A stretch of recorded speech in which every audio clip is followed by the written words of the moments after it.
Qaytarın dünyaya ölçü mizanı, qaytarın ki dünya tamam batmasın. Çağırın sərhəddi yolu cızanı, ayaklar addımın eğri atmasın. Ne olar qaytarın nərdədələri,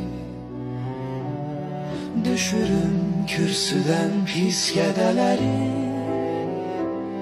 Qaytarın büzməli tuman geyinən, ətəyi qırçınlı nur nənələri.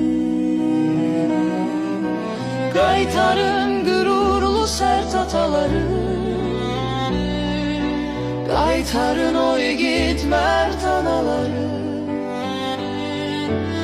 Ədəbi ərkanı geri qaytarın, deyin ki görünür yeri qaytarın.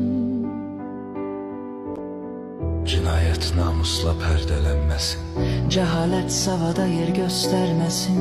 arsızlıq cəsarət donu geyməsin. Nadanlıq şəsnə özün öyməsin. Namərd hiləgərlə birləşib tez-tez Doğrunu hədəfə alıb söyməsin. İnsaf alaq edir ac gözün nəfsi, doğru danışanın kəsilir səsi. İnsanı iblisə necə çevirir. Dünyadan kam almaq və kef həvəsi. Dünya çox qorxulu xəstələnibdir. Dünyanın canına vuruslar hopub, iblislər tabuta qoyub dünyanı.